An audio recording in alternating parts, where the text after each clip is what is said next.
Open your Bibles with me to the book of Exodus chapter 4. So the Lord said to him, "What is that in your hand?"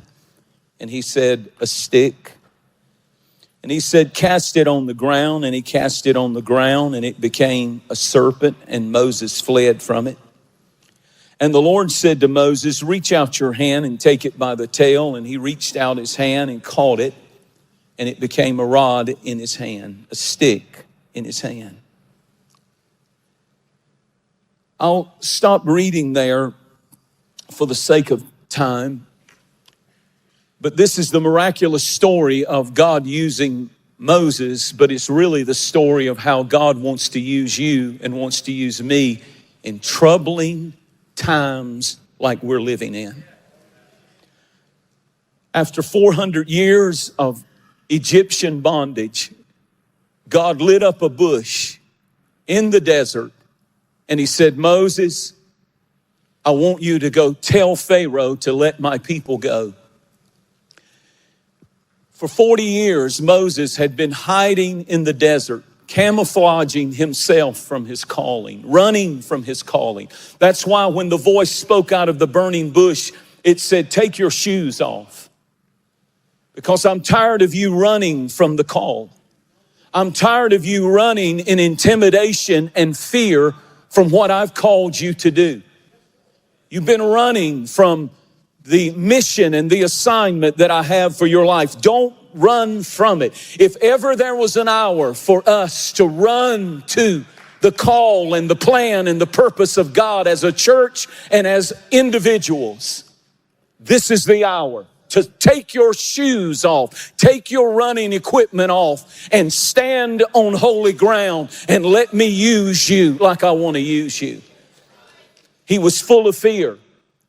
I can relate to it. I remember when God called me to preach, I felt so inadequate. I was terrified. I knew that he called me, but I felt totally unequipped and insufficient. And he said, "God, if you really want me to do this, you're going to have to give me a sign." And God asked him a question, "What is in your hand?" And he said, "I have this stick, this shepherd's staff. It's all I've got." And he said, "Throw it down on the ground." And when he threw it onto the ground, it turned into a serpent. And the next verse said, "And Moses fled." I don't blame him, do you? But notice that before God could use him, it required Moses to go back and confront his fear and pick it up again. And so the Bible said he picked the serpent up by the tail, and when he did, it turned back into a stick.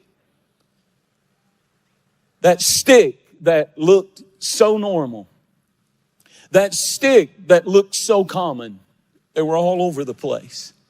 That stick that looked so ordinary. God said, "I can take what's in your hand. I don't need you to have something that you think you have to have. I'll use what you've got, and I'll turn it into something supernatural if you'll get your fingerprints off of it. And make sure that when I do it, you don't begin to rob me of the glory. I want you to, as long as it's in your hand, it's ordinary, it's normal, it's average, it has no power to do anything. But the moment you lay it down and put it in my hand, it will become supernatural. But don't you dare, when you pick it up, act like it's about you. I want you to go back to being a stick." Now I'm going to preach.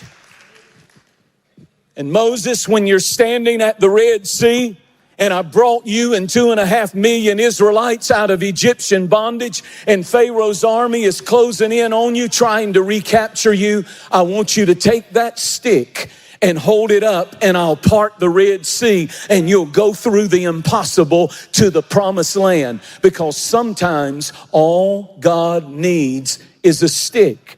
And Moses, when you get out into the wilderness and you're thirsting to death and you haven't had any water to drink for 3 days, you'll come upon the pool of of Mara, and when you get there, the waters will be bitter. But I want you to see a tree. God showed him a tree, and he took a branch off the tree. And when he touched the tree with that branch of wood, that stick, suddenly the bitter water turned sweet, because sometimes all God needs is an ordinary, average stick. And when the widow woman was about to die in the famine, the Bible said the prophet showed up, Elijah, and you know what she was doing? She was gathering sticks to make her last meal, and God performed a miracle for a woman who had one meal and a few sticks, and she ate for the next 3.5 years because she gave it to the prophet.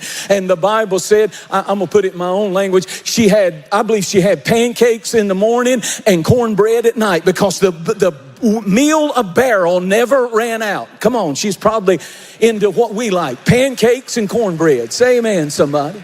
It's a pretty good meal. And when the axe head flew off of the handle, the head flew off of the handle of the axe when they were building the school of the prophets in 2 Kings 6.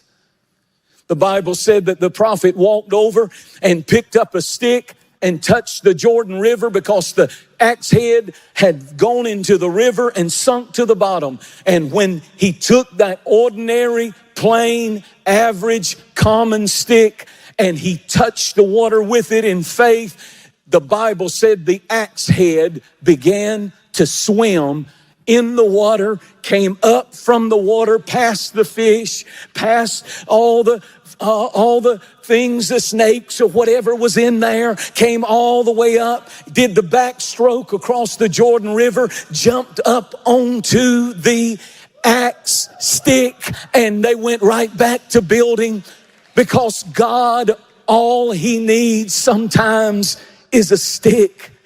And when God was ready to redeem the world from sin, he allowed his son to die at Calvary on 2 sticks called a cross, because his plan is not something sensational, people who are super duper. He says, I want ordinary, average, normal people who will use what I've given them, and I'll transform it into something supernatural, and I'll bless them exceedingly abundantly above all they could ask or even think. Everybody take a 20-second praise break and thank God that he can use whatever is in your hand. A simple shepherd's stick. I guess I'm preaching, quit thinking you're inadequate. Quit thinking you can't do it. Quit thinking you don't have it. Quit thinking it's too big and you're too small. Quit thinking God cannot use you. The Lord sent me today to say, I'm not looking for what you think I'm looking for. I'm looking for ordinary people who I have already given them what they need. They just never really surrendered everything to me. In order for God to turn the ordinary stick into something supernatural, he had to let go of it. He had to surrender it completely to God. And God transformed it into something supernatural. He didn't ask what's in your head, because the miracle's not dependent upon your intellect. I didn't know the Bible much when I started preaching. I knew it, but I really didn't. He said, if you need wisdom, you can ask for it and you can develop that. I can develop that. I can get education. He didn't say what's in your head. He didn't say what's in your mouth. You know, when you first start out and you've never spoken, you've never been in public and before a crowd, you get the stammers, just like Moses. But God said the miracle's not dependent upon how well you can speak. The miracle's not dependent upon how brilliant you are. It's not by might. It's not by power. He said, what's in your hand? Give me what I've already given you. And nothing's changed in 2022. All God needs is what He's already given you, and He'll use you. Where did He get that stick? This is important. Moses had to go through the desert. He would have never been given the stick had he not gone through the dry, hot, uncomfortable trial of a desert. Every time we go through a season and we label it a desert, we label it a dry place, God doesn't want us to ever walk through it without picking something up that we've gone through that He can turn around and use for His glory. It was while He was in that desert that He picked up that ordinary stick that would part the Red Sea, that He picked up that stick, and in every one of the 10 plagues you'll read where that stick was involved. When He would raise the stick, the lice would be released, the the frogs would be released. It was in the power of the ordinary common stick. God didn't need him to have something else. He didn't need a gold sepulcher. He needed what he had in his hand. God equips us with the tough stuff we go through.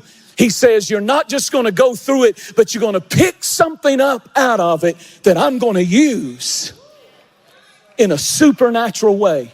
If you've been through the desert of divorce, God's not through with you. If you've been through and going through the desert of addiction, God can use the very thing that you're going through later. He says, I'm going to revisit it. I'm going to cause it to come alive in a supernatural way, and I'll use it against the enemy. Then he goes before Pharaoh. And when he gets before Pharaoh, he says, God said, let my people go. And Pharaoh said, why would I do that? You don't impress me. And Moses felt like, well, he doesn't know what I got in this stick. And he took that stick, and I think he kind of did it with an attitude. He threw it down and probably threw his robe back like that and stood and said, watch this. You've never seen anything like this. And sure enough, the stick turned into a serpent. And Pharaoh yawned. And he said, bring my magicians in. There's a difference between miracles and magicians and magic. Magic is trickery. The Bible said they began to burn incense. They created smoke. It's smoke and mirrors. This was not. They couldn't make real sticks. They had sticks and they threw them down. But we don't know. They probably were encased in something, and when they hit the ground, the snakes broke loose. And all the magicians of Pharaoh, they threw the sticks down, and there was a bunch of snakes down on the ground, but then something powerful happened. The Bible said that Moses, the snake that God put in that stick, goes over and starts eating up the other sticks, swallowed all the false sticks. Oh, come on, somebody. And it started with one stick, and it ended with one stick. And this thing started with one Lord, and it's going to end with one Lord. He's King of Kings. He's Lord of Lords. And his name is above every name. And he'll swallow up all of his enemies. His name is Jesus. Give him a mighty praise if you believe it.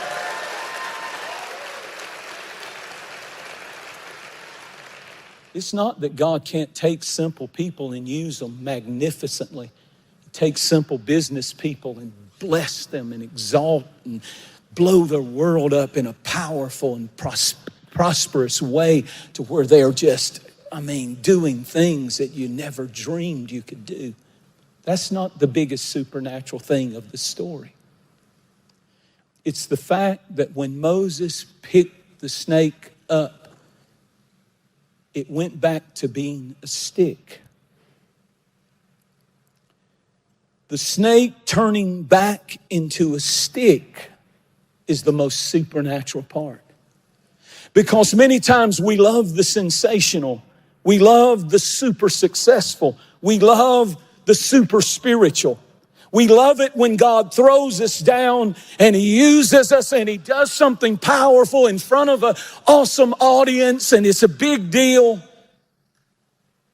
But the question is, can you still serve God after He gives you supernatural success? Will it change how you feel? Will you become arrogant? Will you become self-sufficient? Will you become someone who wants to walk around and take the glory? Or can you go right back to being a stick? Sometimes I get afraid just a little bit when I see the Lord blessing our ministry, because it's so easy to forget that we started with nothing and we are nothing without Him. We will be able to help no one without Him. We're not here to be sensational. If God uses us in a sensational way, make sure we give God the glory. Make sure we walk simply sometimes the most supernatural thing you can do after God's used you in a supernatural way is just to be natural again.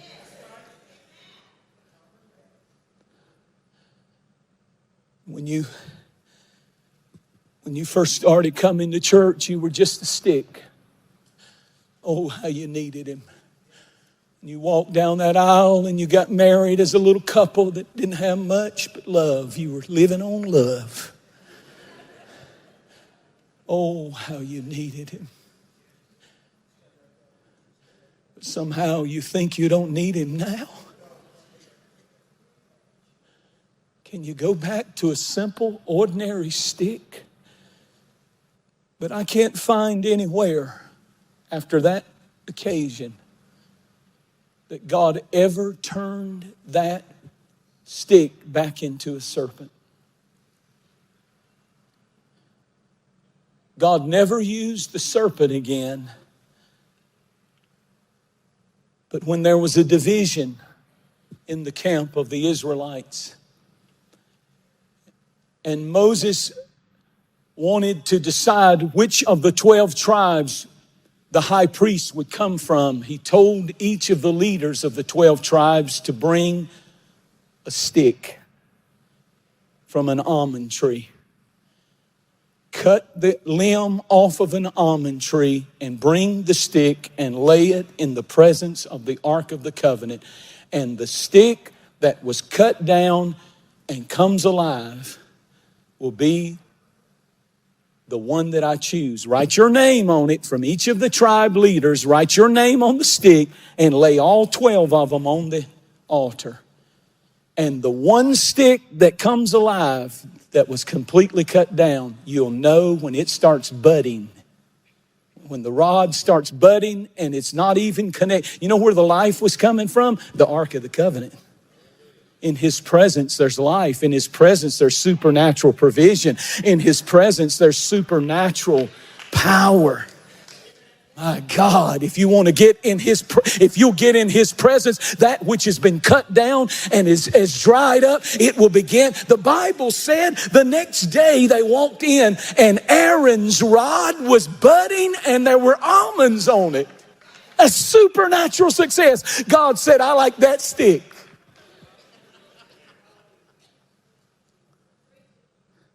Maybe your stick is dried up because you hadn't been in His presence in a long time. I'm not talking about being religious. I'm not talking about being churchy. I'm not talking about loving God from a distance. I'm talking about getting into His presence again.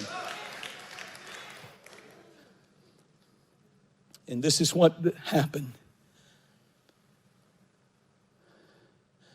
I never read where God ever used a snake, but He said there are 3 things I want in the Ark of the Covenant. I want the table of stone. I want the 10 commandments put inside the Ark of the Covenant. God said, I want a little pot of the manna. I want you to take some of the manna that I fed Israel with for 40 years and put it in a pot and put it inside. I'm telling you, see the type. That the Bible said that bread in the book of Exodus said that after 24 hours, it would turn to worms. Read it. They couldn't store it up. But if you get it in the presence of God, it stays fresh. Jesus said, I have come to give you life. And life more abundantly, an abundant life. Abundant love in your marriage, abundant help in your family, abundant blessing in your business. But you've got to get in my presence. And then God said, I want one more thing. Wherever I go, wherever the ark goes, God said, that's where I sit on the mercy seat. And he said, I want three things in the God box. I want the word honored. I want people to live right. I want supernatural provision, the pot of manna. And oh, bring me that stick. Bring me Aaron's rod. I don't want any snakes near me. He didn't ask for a rattlesnake, cobra. He said, bring me a stick. Can God trust you with greatness? Can God trust you with supernatural success? Can God trust you with blessing and favor? Will you still, after he does it and gives you that moment, will it change you, or will you still be a stick?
Bên kia lại khiến đôi mắt của em thêm sầu.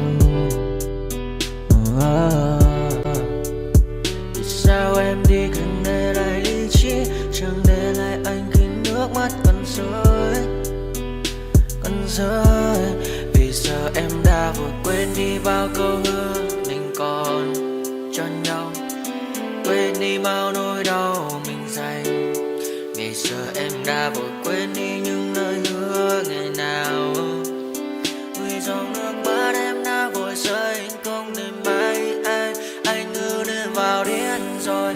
Anh như say đôi mắt môi, anh như chỉ còn muốn em bên cạnh như em phố xa rồi. Anh chỉ muốn em cạnh đấy thôi, không muốn em ở bên đời, chỉ muốn em anh bên người. Người đã gỡ bước đi xa trong cơn mưa chiều vội vã, người đã bước quên anh khi cơn mưa qua gần vội vã. Em đã quên rồi mà sau đây không mơ về, chẳng còn lại gì nhưng em mang nước mắt rơi. Em khiến con tim như trôi bay trong chiều thu đầy nắng, em khiến con tim như tan vỡ trong chiều thu mát màng. Vì còn nhiều lắm những ngỡ màng, nhiều lắm những nỗi vội vàng, nhiều lắm những cơn mưa em mưa ta bây giờ vẫn vang. Không mơ không mai đứng sang ngày mai em còn thơ đôi hôm mai anh còn người ta xưa ta chúng còn giữ nhau, chẳng thể giữ lấy em khi cơn mưa về đến. Và chẳng cần nhau khi anh với em cùng một đêm trôi. Em ơi ta còn gì nữa đâu một cơn mưa ngày hôm qua, ta còn lại gì nữa đâu khi em. Cause I don't give a fuck what you say. Yeah, I'ma do shit my way. So you can go kick rocks, I'ma stack bricks up, build what I want to make. Yo, I got a lot of shit to say, so I'ma do this every day. I'll be writing things until I'm fucking buried in my grave. 6 feet deep under, but my body won't decay. Cause my messages are timeless, so they'll put them on display. Oh yeah, I rap with a certainty, I have a sense of urgency. A message for eternity, for everyone internally. I had some people burning me, but now they fucking learn to see I ain't the one to fuck with. Now they looking nervously, and I don't really care what you think of me respectfully. You can kick rocks if you think you're fucking better, see I will outwork you, turn you to an enemy. Hurt you so bad that you're gonna need some therapy. I got the motherfucking recipe, I've been cooking up hits, I'ma leave a legacy. You'll be looking small when you're standing right next to me. I'm 5'10", bitch, but I'm 10 feet. Cause I don't give a fuck what you say. Yeah, I'ma do shit my way. So you can go kick rocks, I'ma stack bricks up, build what I want to make. Cause I don't give a fuck what you say.